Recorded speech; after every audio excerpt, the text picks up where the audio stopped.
찬송가 449장입니다. 449장입니다. 예수 따라가며 복음 순종하면 우리 행할 길 환하겠네. 주를 의지하며 순종하는 자를 주가 늘 함께 하시리라. 의지하고 순종하는 길은 예수 안에 즐겁고 복된 길이로다.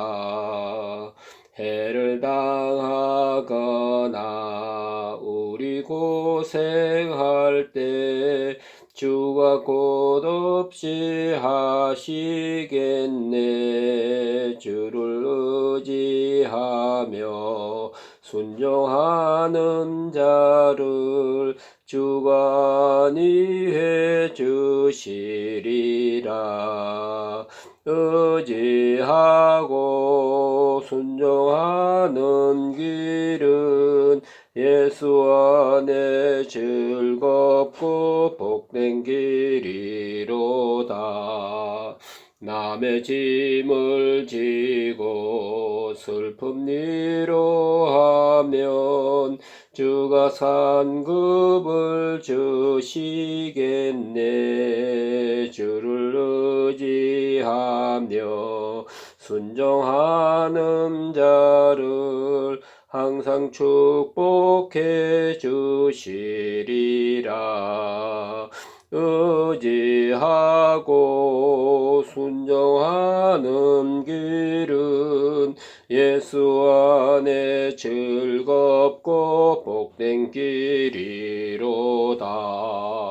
우리 받은 것을 주께 다 드리면 크신 사랑을 깨닫겠네. 주를 의지하며 순종하는 자를 은혜 풍성케 하시리라. 의지하고 순종하는 길은 예수 안에 즐겁고 복된 길이로다. 주의 힘을 입어 말씀 잘 배우고 주를 모시고 살아가세. 주를 의지하며 항상 순종하면 주가 사랑해 주시리라. 의지하고 순종하는 길은 예수 안에 즐겁고 복된 길이로다. 기도드리겠습니다. 은혜로우신 아버지 하나님, 오늘 아침에도 이렇게 깊은 잠에서 깨워주시고 이 새벽에도 하나님 앞에 찬송하며 기도하며 위로 주시는 은혜의 말씀을 기다리게 하시오니 이 은혜와 사랑을 진심으로 감사합니다. 아버지 하나님, 세계 도처에 이제 어느 순간에 어떤 위험한 일이 있을는지 알 수 없는 그런 어려운 시기들을 보내고 있습니다마는 우리는 아무 일도 모르는 것처럼 평안한 가운데 한밤을 쉬었습니다. 그리고 다시 새 아침을 맞게 하시오니 이 은혜와 사랑을 진심으로 감사합나이다. 우리에게 주어지는 이 평안이 얼마나 고귀한 것이며 이 자유가 얼마나 값진 것을 우리가 잠시도 잊지 않게 하여 주시옵소서. 하나님, 우리에게 베푸신 이 놀라운 은혜가 결코 헛되이 돌아가지 않게 하시고 은혜를 헛되이 받는 사람 되지 않게 해주시옵기를 기도합니다. 아버지 하나님, 자유를 주셨사오니 이 자유를 통해서 하나님 일하게 하시고, 건강을 주셨사오니 건강을 통해서 섬기는 자의 본분을 다하게 하옵소서. 주님께서 우리에게 이만큼 총명을 주셨습니다. 물질도 주셨습니다. 결코 게으르고 미련한 사람이 되지 않게 되기를 기도합나이다. 아버지 하나님, 주님의 거룩하신 은총을 따라서 살게 하시고, 그 은혜에 감사하며 살게 하시고, 보답하며 사는 그런 아름답고 귀한 생이 되어지기를 기도합니다. 아버지 하나님, 사랑을 입었사오니 사랑을 베풀 수 있게 하시고, 주께서 오래오래 참아 주셨사오니 우리 또한 참는 자가 될 수 있게 하시고, 은혜와 진리와 사랑으로 충만한 하루가 되어지기를 간절히 기도합나이다. 물질과 함께 살고 또 물질에 매여 삽니다마는 결코 물질의 노예가 되지 않게 하옵소서. 아버지 하나님, 세상에 살지만은 우리의 생각은 하늘나라에 있게 하시고, 항상 영원한 세계를 바라보며 영원지향적으로 오늘 하루가 되게 해 주시옵기를 기도합나이다. 하나님 아버지, 하나님 말씀이 오늘 또 능력 있게 전해지게 하시고 구원의 역사가 있게 하여 주시옵소서. 오늘 하루에 저희들의 모든 행보를 주님께 의탁하옵고 예수님의 이름으로 기도드리옵나이다. 아멘. 네, 오늘도 계속해서 하나님 말씀은 잠언 10장입니다. 잠언 10장 오늘은 1절서 8절까지 제가 읽어드리겠습니다. 솔로몬의 잠언이라. 지혜로운 아들들은 아비를 기쁘게 하거니와 미련한 아들은 어미의 근심이니라. 불의의 재물은 무익하여도 공의는 죽음에서 건지느니라. 여호와께서 의인의 영혼은 줄이지 않게 하시나 악인의 소욕은 물리치시느니라. 손을 게으르게 눌리는 자는 가난하게 되고 손이 부지런한 자는 부하게 되느니라. 여름에 거두는 자는 지혜로운 아들이나 추수 때에 자는 자는 부끄러움을 끼치는 아들이니라. 의인의 머리에는 복이 임하나 악인의 입은 독을 머금었느니라. 의인을 기념할 때에는 칭찬하거니와 악인의 이름은 썩게 되느니라. 마음이 지혜로운 자는 계명을 받거니와 입이 미련한 자는 멸망하리라. 아멘.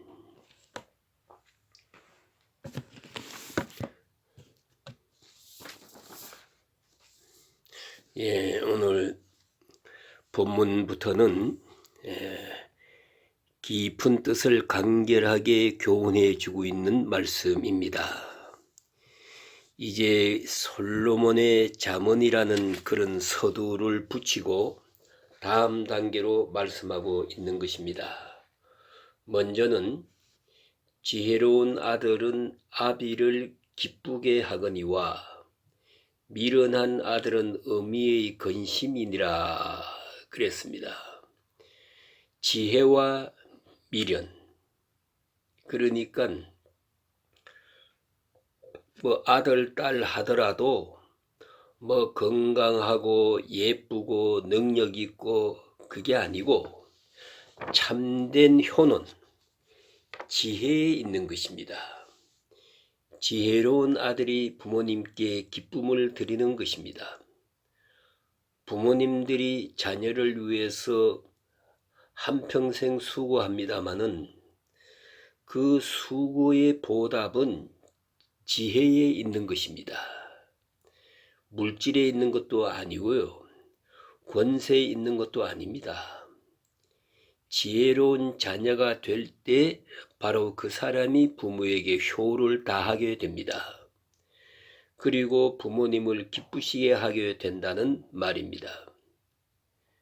그러니까 물질로 효하는 게 아니고 자기의 출세를 가지고 부모님을 기쁘시게 하는 것이 아니라 결국은 먼 훗날을 생각하면 지혜밖에 없어요. 지혜 있게 살아가는 것이 부모님을 기쁘시게 하는 효도 행위가 된다 하는 말씀입니다. 그 다음 여기 보니까 불의의 재물은 무익하여도 그랬습니다. 불의의 재물, 이것은 재물을 얻을 때 불의하게 얻었어요. 의롭지 못한 방법으로 얻었다고 해서 불의한 재물이라고 했습니다. 또 여기 깊은 뜻이 있습니다. 불의한 재물이라는 것은 정당하지 못할 뿐만 아니라 다른 사람을 괴롭히면서 얻은 거예요. 다시 말하면 빼앗은 것입니다. 그런 재물을 불의한 재물이라고 합니다. 어떤 의미에서는 우리는 이 세상에 살 때 마치 싸우는 것처럼 서로 경쟁하는 것처럼 그런 생각을 합니다마는 그것은 근본적으로 잘못된 철학입니다. 누가 이기고 지고 그런 게 아닙니다. 우리가 요즘 그렇지 않습니까? 윈윈윈. 나도 이기고 너도 이기고 다 같이 이기는 거예요. 여러분 잠깐 생각해 보세요. 우리가 물건을 팔고 삽니다. 이제 정당한 물건을 팔고 사게 되면 나는 가서 돈을 주고 물건을 가져왔습니다. 내가 물건이 필요하니까. 그러니까 장사하는 사람은 돈이 필요하니까 돈을 받고 물건을 내주었습니다. 이렇게 상거래가 이루어졌는데 이때 이게 싸움입니까? 협동입니까? 이건 싸움이 아니에요. 둘 다 얻은 거예요. 물건을 팔고 이 사람은 난 돈 벌었다 좋아하고, 물건을 산 사람은 내가 좋은 것을 샀다 이래서 좋아하는 거예요. 그럼 이래야 되는 거지. 뭐 속았다, 뺏겼다, 강도 만났다 이렇게 생각한다면 이게 되겠습니까? 그게 이제 불의한 재물이지요. 그게. 그래서는 물건을 놓고 이제 흥정을 하는데 좀 더 많이 빼앗으려고 그냥 흥정을 하고, 또 사는 사람은 어떻게 해서든지 싸게 사보려고 물건값을 깎고 그러잖아요. 그래서 안 산다고 했다가 저만큼 갔다가 또 다시 왔다가 이 신경전을 하는데 이건 심리적으로 참 나쁜 것입니다. 우리가 많은 물건을 사고 파는 것은 아니잖아요. 장사하는 게 아니니까. 그저 물건 좀 사는 것이니까 제발 물건값 깎지 말라고요. 한평생 깎아봐야 부자 되던가요? 그거 깎아놓고 마진을 생각해 놓으면 그거 얼마 안 되는 거예요. 괜히 마음만 나빠지고 사람만 못되게 됐지 아무 소용없고 별로 이롭지 않는 것입니다. 이제 좀 심리학적으로 설명하면, 만일에 10,000원짜리를 샀는데 10,000원이란 것을 깎고 해서 5,000원에 샀습니다. 사가지고 돌아서는 순간은 기분이 좋으니까 10,000원짜리를 열심히 깎아가지고 5,000원에 샀다. 기분 좋다. 오늘 재수 좋다. 할는지 모르지만 이걸 가지고 집에 딱 들어서자마자 생각이 달라집니다. 10,000원짜리를 5,000원에 파는 걸 보니까 가짜다. 이 물건 분명히 좋지 않다. 또 두 번째는요. 아무리 장사하는 사람이 이러고 저러고 하지만 본전 밑주고 파는 사람이 있더냐? 그러면 이건 5,000원짜리도 안 된다. 좀 더 깎을 걸. 이 생각 저 생각하면 이젠 그 물건 안 쓰게 됩니다. 그건 5,000원짜리니까요. 그 물건 좀 더 깎아야 할 물건이란 아닌가 이렇게 생각해요. 어찌면은 1,000원짜리인 줄 몰라. 이렇게 생각이 확 돌아가 놓으면 이제 그 물건은 내버리게 됩니다. 이게 불행이라는 것입니다. 그러니까 불의하게 얻은 재물 아무 소용없어요. 나를 이롭게 하지 못해요. 내 마음을 이롭게 하지 못하고 물론 불의의 재물은 오래 가지도 못합니다. 그건 다 날려버려요. 불의하게 모은 재산 하나님이 다 불어버려요. 학개서에 보면 하나님이 불어버린다 했어요. 다 없어지는 거예요. 그런 거로 불의한 재물 그것은 절대로 내게 이롭지 못하다. 또 장래를 위해서 이롭지 못하다. 더더욱 내 자손을 위해서 이롭지 못하다. 그렇기 때문에 이런 말 하지 않습니까? 내가 불의한 일을 하면 이제 자손에게 미치거든요. 3, 4대까지 내려갑니다. 그런 거로 나 하나 불행해지는 것이 문제가 아니에요. 자손들이 성경에 있지 않습니까? 의롭게 살면 수천 대까지 복을 받고 하나님의 계명을 어기면 3, 4대까지 아주 정확합니다. 그건 아주 전혀 벗어날 길이 없어요. 그런 거로 왜 이런 얘기 하잖아요. 자식을 둔 사람은 함부로 남의 얘기하는 게 아니라고. 우리가 선히 생각해야 합니다. 당장 눈앞에 있는 이득만 생각하고 그런 게 아니지요. 이로 인해서 나와 내 자손까지 망친다는 것을 잊지 말아야 돼요. 그런 거로 불의한 재물은 이롭지 못하다. 여기 보니까 무익하고 공의는 죽음에서 건지느니라. 요건 해설을 좀 붙여야 됩니다. 공의 재물은 죽음에서 건집니다. 재물이란 귀한 것입니다. 불의하게 모은 재물은 나에게도 나쁘고 내 장래에도 나쁘고 나를 해롭게 합니다마는 의롭게 번 재산, living life, right life, 의롭게 벌어들인 것, 이런 right living을 통해서 벌어들인 그런 재물은 재물 자체가 귀한 것입니다. 죽을 사람을 살립니다. 재산이라는 게 아주 귀해요. 지금도 우리가 이 아픈 사람 돈 조금만 있으면 살 수 있는 사람이 있잖아요. 아주 귀하게 쓰여질 수 있거든요.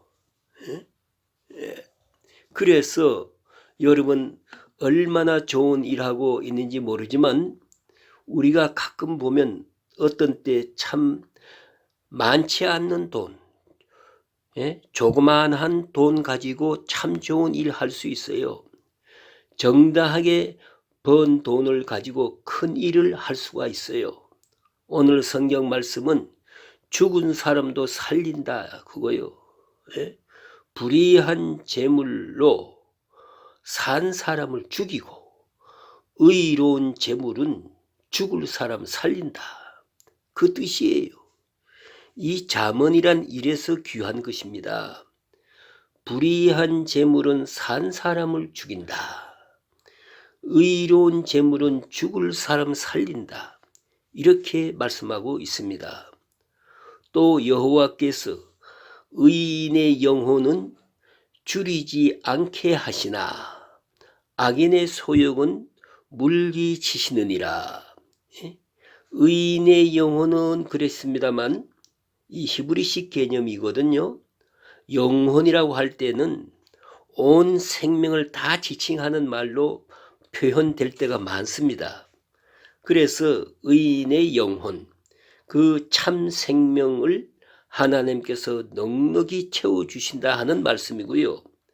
그 다음 4절 이하에는 게으른 자와 부지런한 자의 얘기인데요. 손을 게으르게 놀리는 자는 가난하게 되고 손이 부지런한 자는 부하게 되느니라. 어쨌든 게으름은 안 됩니다.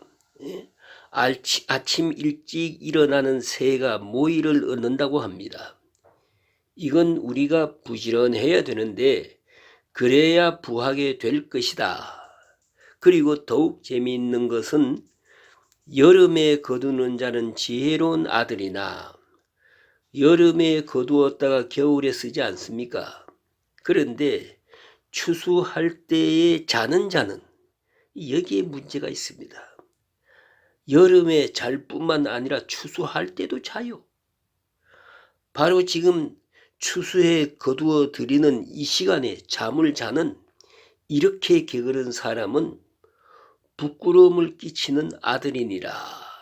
자, 이제 봐요. 왜 추수할 때 자는 자는 미련하고 이렇게만 말해도 되는데 그게 아닙니다. 이 시간에는 부끄러움을 끼치는 아들이니라. 이게 무슨 말인지 아십니까? 예? 게으른 사람이 게으를 때 그걸 게으름에 대한 책임을 자기가 지는 게 아니에요. 예? 자기가 게으름은 지금 누구 보고 일하란 것입니까? 예? 예? 누구 보고 일하란 것입니까? 추수할 때 자면서 부모님 보고 대신 해달라는 거고요. 예? 그러니까 이 부끄러움을 끼치는 아들이지요. 이제 이렇게 게으른 사람이 그렇다고 내가 게을렀으니 내 가난에 대한 책임을 내가 진다고 하겠나요? 아니요. 이제 이렇게 게으르고 나면은 부득불 누군가가 대신 일할 수밖에 없습니다. 그걸 알아야 합니다. 내가 하지 않으면 남에게 맡기는 거요. 내가 부지런히 하면 남의 일도 내가 할 수가 있습니다. 내가 게으르면 결국은 남의 것을 먹습니다. 그걸 알아야 합니다. 일하지 않는 사람은 폐를 끼칩니다. 내가 내 몫을 하지 않으면 내 몫을 남에게 더 맡기는 것입니다. 내가 할 일 내가 하지 않으면 남에게 근심을 끼치는 거예요. 그렇지 않습니까? 뭐 이런 추수만이 아니라 모든 일에서 내가 할 일 넉넉하게 열심히 하면 모든 사람을 구제할 수 있습니다. 그러나 내가 해야 할 일, 마땅한 일을 내가 하지 않고 게으름을 피우면 결국은 다른 사람의 수고를 끼친다. 그런 말씀을 합니다. 예.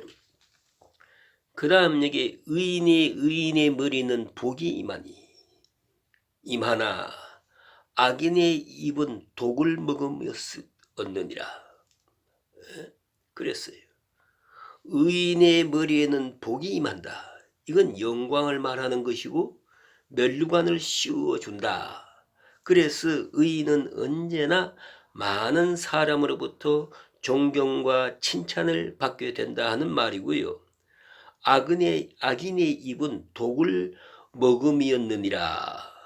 독이 가려워 있다. 예?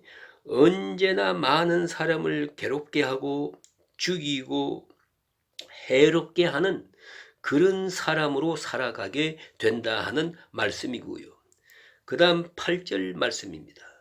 마음이 지혜로운 자는 계명을 받거니와 입이 미련한 자는 멸망하느니라.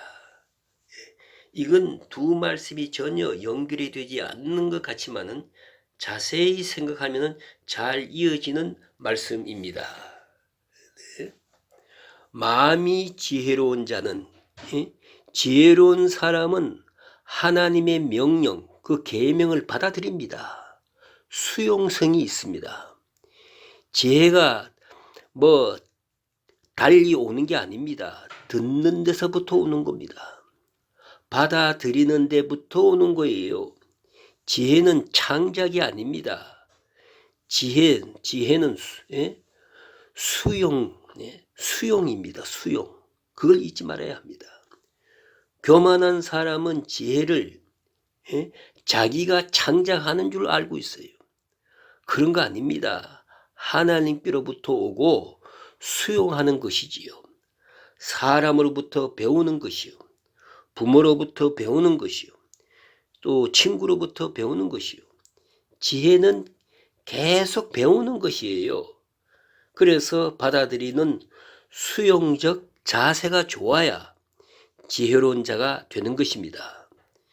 지금 이 시간에 여기 앉아 있어도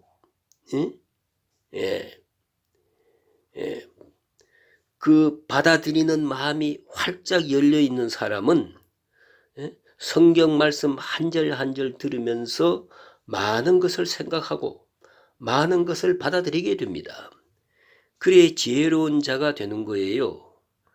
그러나 귀한 말씀 전해지는 이 시간에도 마음문을 닫아놓고 있으면 들려지지 않습니다. 더구나 비판적으로 들으면 아무것도 들려지지 않습니다. 그래서 문제가 되는 것입니다.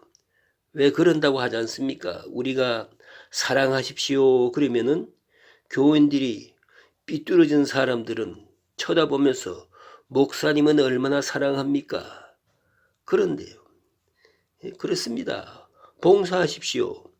목사님은 얼마나 봉사하나? 이런 생각을 하고 있는 거예요. 머리를 그쪽으로 굴려서 있는 거예요. 이게 문제입니다. 그리고 오늘 여기 주신 말씀은 그래서 하는 말씀이에요. 지혜로운 사람은 계명을 받아들인다 그랬어요. 하나님의 말씀을 받아들이니 지혜롭게 되고 미련한 자는 패망하느니라. 결국은 받아들이지 않으므로 패망하게 되는 거지요. 어리석으니까. 입이 미련한 사람 보세요. 이건 받아들일 생각은 안 하고 자기가 말부터 먼저 해요. 미련한 말을 자꾸 하다 보니까 받아들일 시간이 없어요. 이래서 듣지 못하고 깨닫지 못하니까 미련해지고 결국은 패망하게 됩니다. 입이 미련한 자는 말이 끝일 날이 없어요. 그래서 패망에 이른다고 말합니다. 우리가 오늘도 하루 종일 주의 말씀을 깊이 생각하면서 지혜로운 그렇게 살아가는 이 하루의 삶이 되시기를 주의 이름으로 축복합니다. 아멘.